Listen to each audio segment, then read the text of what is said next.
Hello motherfuckers, welcome back to motherfucker channel. Today we will be reviewing David Bowie's The Man Who Sold the World. I'm so excited about this. I am in love with David Bowie. At this moment in time in my life, he really hits certain triggers in my brain with his music. Not even just his music, his voice and the way that he puts himself over tracks. I'm obsessed, okay? If you want to see his first debut album review, I'll put that in the link in the description. It was amazing. It was amazing, and I really didn't know what to expect, but now I have a little bit of what to expect, but at the same time, I'm not gonna like hold it up there because I want him to give me what he's gonna give naturally, okay? But before I start, please like and subscribe, and let's go.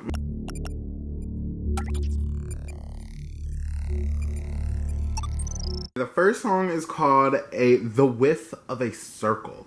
This song is 8 fucking minutes long. I'm not mad.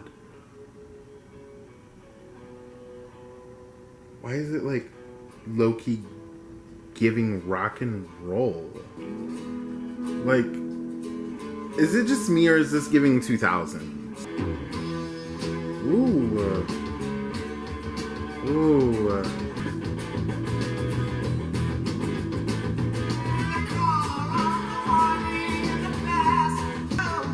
Place was small and yellow, and the rumors spread that I was gauging. Oh, I looked in front and the monster was me. Wait.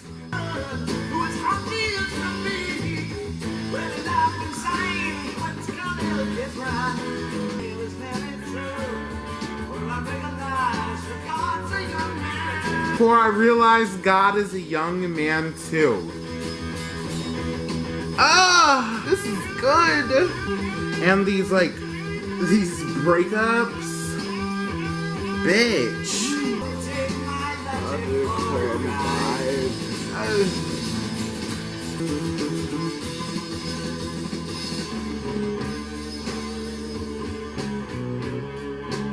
This is relaxed rock and roll. I can't explain it, and I'm gonna lose it. Oh wow. Oh wow.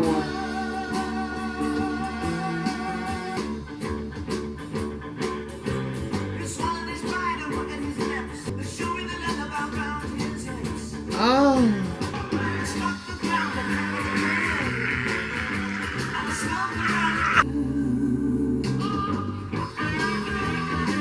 Oh my god. Fuck.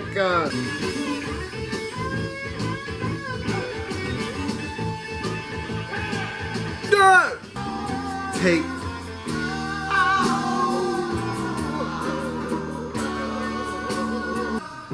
He is sick.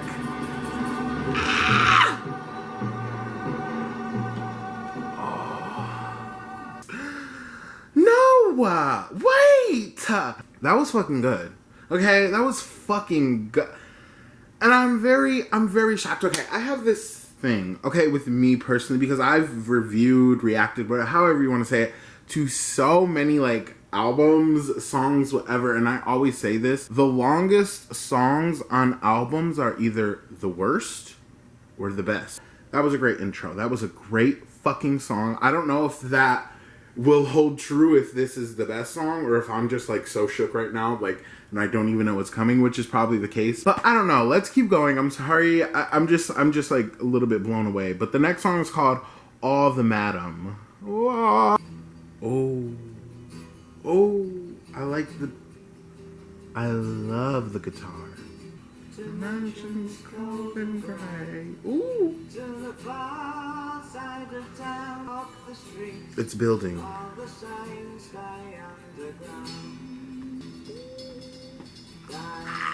The production.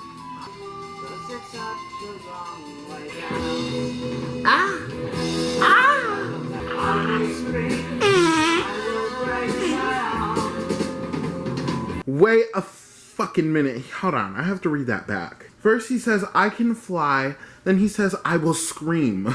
Then he says, I will break my arm. I will do me harm. David. I love it. Just my memory of landing, and my EST makes me. But I'm quite content they're all the same as me. Oh my goodness. I just can't. Where can the horizon lie when the nation hides its organic minds in a cellar, dark and grim?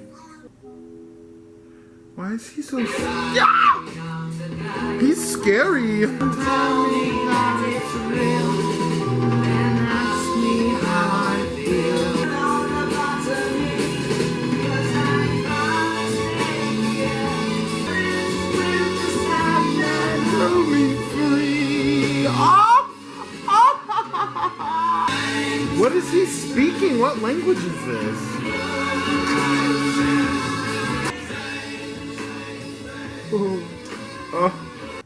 The outros so far of each song are just, they take you out so smoothly that it kind of makes you want to replay the song. I don't know if that's just me, that's my opinion, but like so far this album has so much replay value. And you know what, I'm just gonna say it, I think that this album is easily better than his debut. I know I heard a couple of you guys saying in the comments that don't even listen to his first couple albums because they're not that good.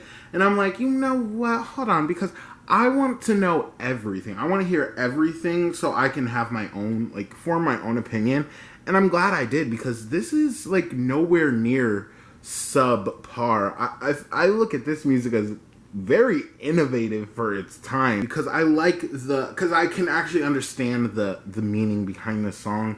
Just being somewhere where other people look down at, but you feel so comfortable there that you just don't give a shit what anybody says. I really feel that, and I love that on a spiritual level, because it just speaks so much to a strong mind, to not care what anybody else thinks, knowing that everybody else is thinking what they're thinking. But I don't know, I really think that David is something so much different than anything that was out. Anybody that was out during this era in particular. Now, I know we're going to keep going forward through his albums and getting better and better, but I love messages like that they make you feel content. They make you feel like, okay, maybe I'm not the only one hanging out and feeling happy at these weird spots, you know? But let's keep going. The next song is called Black Country Rock. Oh my God! You got me fucked up, David. No, because the beginnings of the song, I just said that, the endings of the song, they feel so like, they just feel like wrapped up and warm. The beginnings of the song feel just so like, oh my God. Black country rock, black country rock. You never know, you might find it there. Black country rock. If you guys, I'm watching the lyrics, so that's how I kind of know the lyrics a little bit. Why is he kind of giving like rapper? Oh yeah. If it's much too hazy, you can leave my friends and me with fun to do.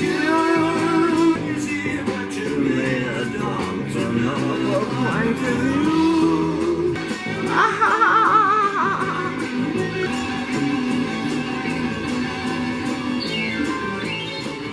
Now, I'm gonna say this, and I don't want anybody to get offended, but I think, if I'm not mistaken, okay, somebody tell me if this is wrong, is Black Country Rock an actual place, or is it a drug? I'm thinking drug, because in all the Madmen, he was kind of talking about being too high to be somewhere, or like something like that. The reason I think that it might be a drug or something is because he said, some say the view is crazy, but you may adopt another point of view. When you take certain drugs, not everybody is, they're not going to hit everybody the same. Everybody's going to have a different point of view of the drugs. And it might be a little too hazy. Ooh, I don't know. If it was kind of trippy. It was giving me that trippy feeling. I really loved that beat. But let's keep going. The next song is called After All. Let's go.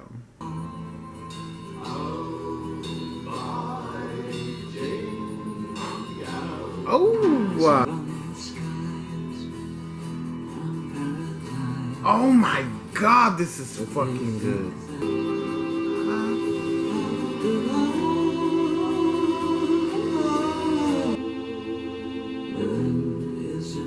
Oh. Oh my fuck. I love how slow it is. Oh my fucking. That. Sunset in silence, they're just older children. I borrowed your time, and I'm sorry I called. Oh.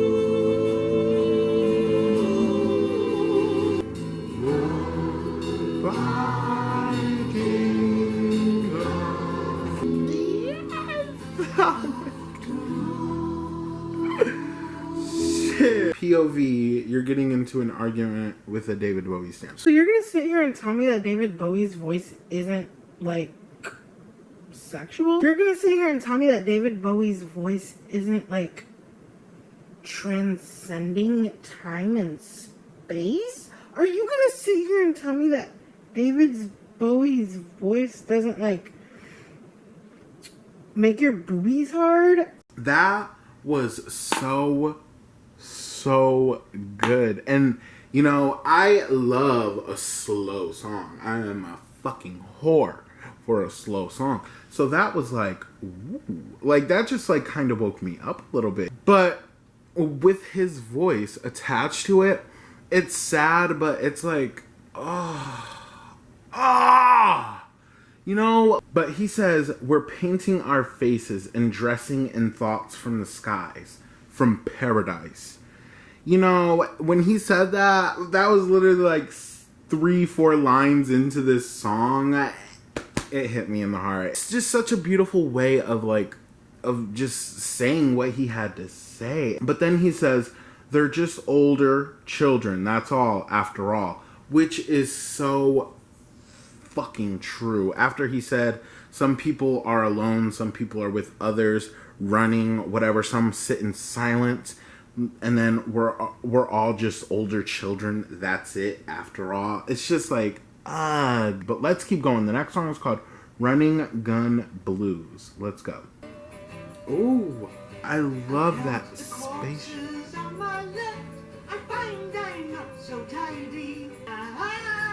Oh.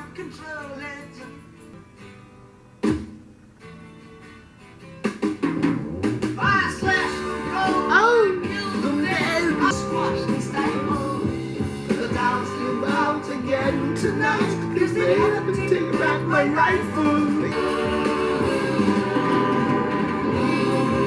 And it's just the beat from here on out.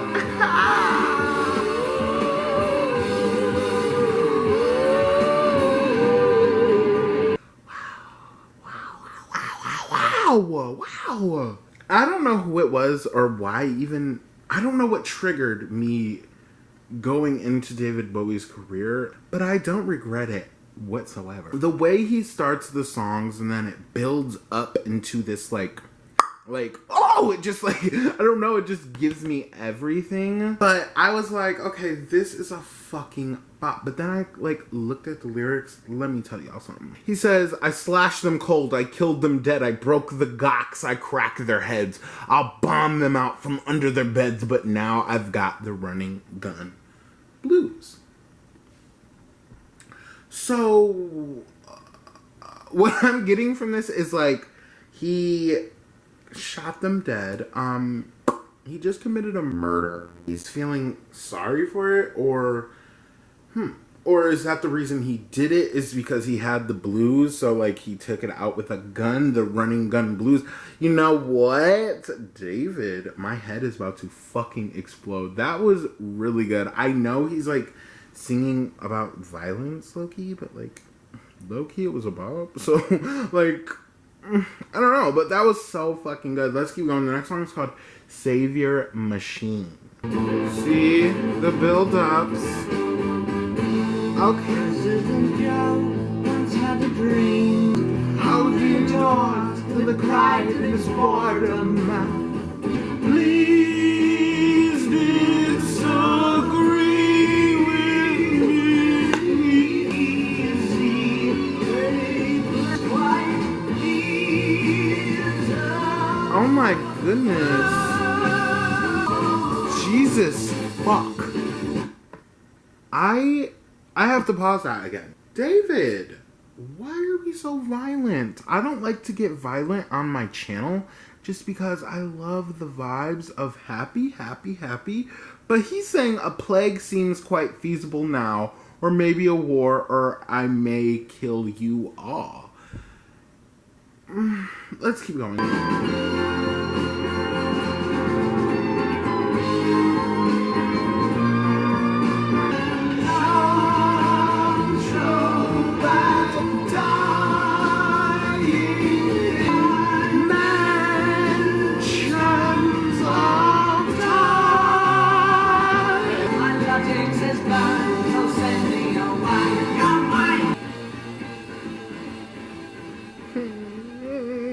You know, I think I said what I had to say when I paused it. This is very violent. And a little out of pocket. But, you know, I'm not mad at it at the same time, because it's kind of giving me like Kanye West a little bit. He says, don't let me stay, don't let me stay. My logic says burn, so send me away. Your minds are too green, I despise all I've seen. You can't stake your lives on a savior machine. So I'm kind of getting like just boom, like first listen is kind of like he's talking about religion a little bit. And kind of is not for religion. And in his last album, he was also speaking about abortions, which I'm like, King, speak up. You know, and I'm also not a religious person, and I also will not, like, you know, go out of my way to, like, make people feel like they're stupid for believing in religion. Like, believe whatever you need to. But he is saying that in order to save you from him, you're gonna need more than a savior machine, you know. I don't know. Somebody explain it to me, because that's what I'm getting from it. But let's keep going. The next song is called "She Shook Me Cold." Ooh.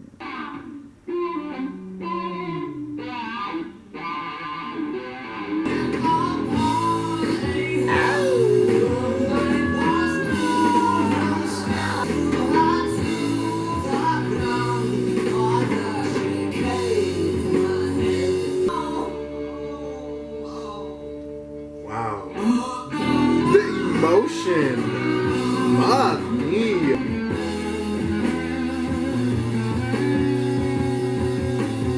Mother, she blew my brain.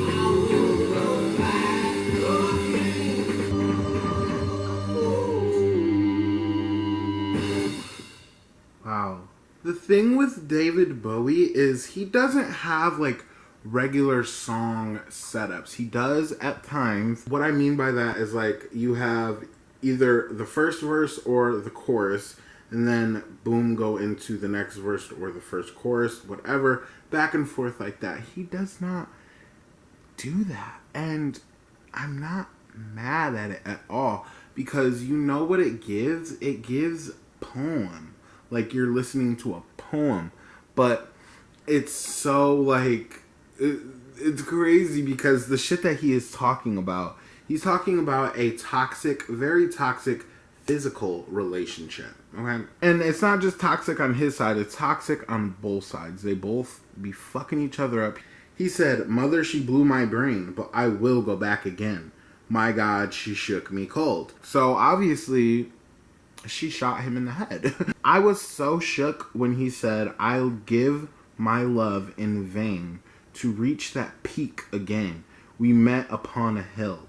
You know, that is just like, oh, I know so many people feel that in their chest. Like, they wish they could go back to a relationship at the beginning, so they could just change everything that was bad about it, or just try to retrace their steps and just do it better this time. You know, it's so sad. That was so sad to me. But let's keep going. The next song is called "The Man Who Sold the World," the self-titled song to this album. I'm excited. We passed up on the step. We spoke of wasn't when, which gave us some surprise. I spoke into his eyes. Oh.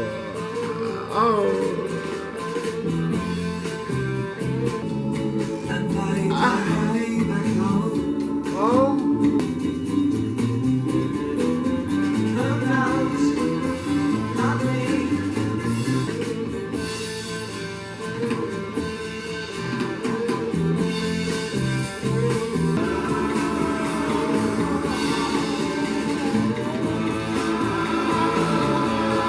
There was something about that beat that, you know, and this probably is why this is probably the most popular song in this album.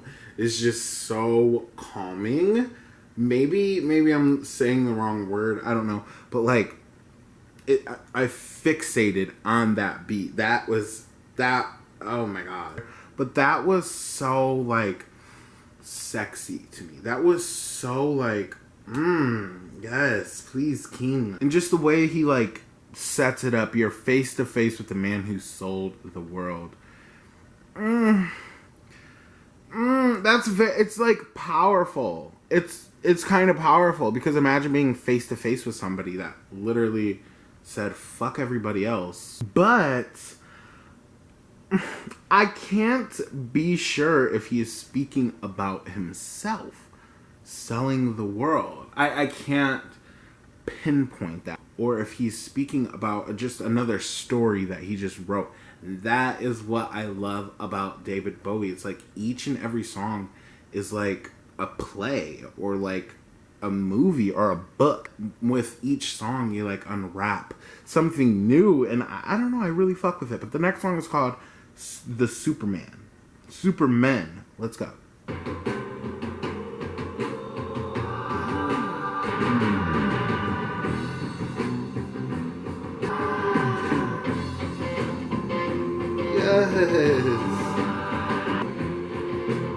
Wondrous beings chained to life. It's the way he says it. Oh, this is great. This is great. And these are here, bitch.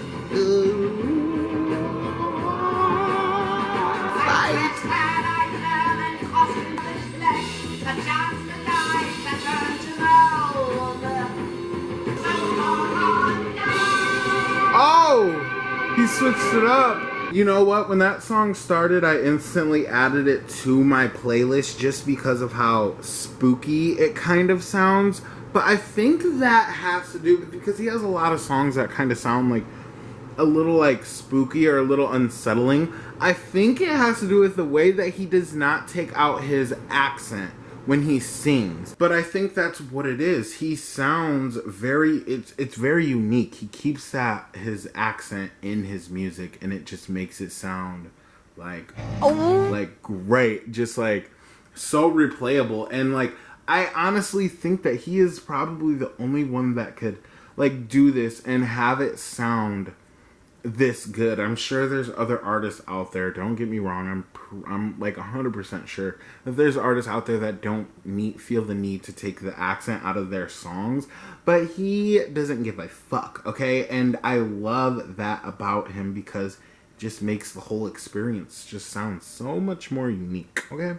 Now for an ender for this album, I feel like this song kind of like brought it all together in a way. The album was kind of like about a sad man, or just a man that just felt like he didn't belong anywhere, like in no good place. He just didn't feel wanted. And this is like the explanation of it all. It's just like everybody's sad, you know.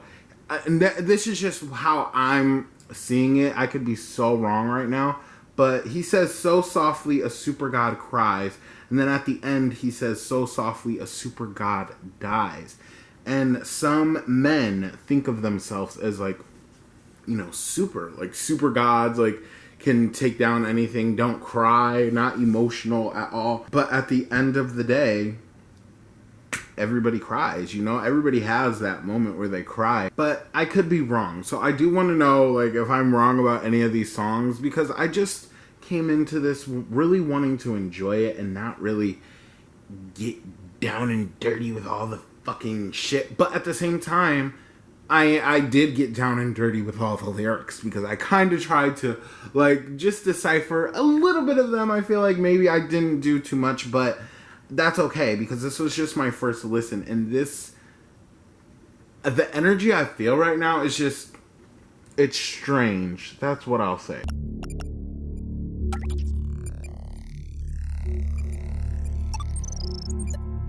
Before I get into the overall review, let me give you guys my little top 5 real quick. Of course, I want to know your guys' top 5, so let me know down below, okay? My top 5 from the man who sold the world is She Shook Me Cold, the Supermen, the man who sold the world, After All, and The Width of a Circle, because that was really giving me Queen, and it was a long song, and I was standing. Yeah, that's my top 5. I want to know your guys' top 5. Now, I kind of already said it. This album just sounded like it was like a story of a sad man trying to, like, figure out his early, like, 20s, mid-20s maybe, and even with the Running Gun Blues, like, him, like, actually talking about killing people, and Savior Machine, She Shook Me Cold, these songs, they just really opened up the thought process of, okay, what the fuck is this album about?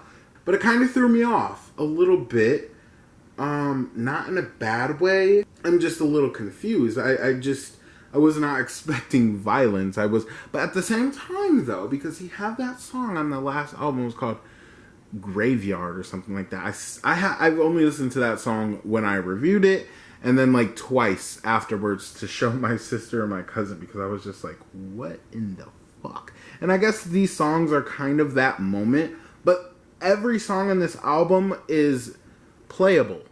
Does that make sense? It's replayable as well. It's good content songs, good content quality. I love the production of everything, but it's still like, what in the world? But I'm not going to knock him for what he's talking about. He could be talking about bitches shaking ass or, like, bouncing boobies, but he's not. It's more of a darker turn and tone to it. And I really fuck with that, because I really, really, really love darker, sadder kind of music, more realistic kind of music, because I just feel like it was just his thought process at the time, like, where he was mentally. Either that, or he's really, really fucking good at, like, writing, like, stories in such a small, like, and putting them in such a small, like, little song. It's very powerful, in my opinion. But with that being said, I don't know where this is going to take us next. I can't wait for that, so make sure you guys like and subscribe so we can get to it. At this moment in time, I'm a little speechless, and I don't really know what to say. I will give this album a 9 out of 10. It was a good album, okay? I don't want to give off this energy that I'm feeling like I don't like the album. Just a little confused, a little blown away, and a little starstruck, and a little scared, okay? But all these feelings mixed together, it's not bad, If an album, I always say this, if an album can make you feel any kind of way, if it can change your mood, or if it can, like, just make you listen, like, grasp you and just listen, then it's a good album. It has to be a good album. But now let's talk about this album cover, because, bitch, is he wearing a dress? Is he wearing a dress? And then he has his little hand like this. He's just, like, serving. It's a serve for me. The blues, it's just so beautiful. All these, I didn't even notice the cards on the floor, because at first I thought that was money, but it's cards. Oh, he's just such a character, and he has a little card in his hand. Are those boots on his feet? Oh, this is a serve. I'm, like, actually very shook by this. I think it's the different color blues for me. It's very aesthetically pleasing, and it's kind of giving like Victorian. And you know what? Now that I look at it, it fits the aesthetic of the album. Honestly, it really does. Because he's just sitting there like, pick a card, any card. You don't know what you're going to get. Just pick a card. And I picked the card. And I'm very happy that we did this together. But it was enjoyable. It was literally 1:45 in the morning. And I don't regret doing this. But again, I want to know your guys' thoughts. I want to know your guys' top 5. And if I'm wrong on anything, please don't hesitate to correct me. Okay? But I guess that's it. Make sure you guys like and subscribe. And bye, motherfuckers.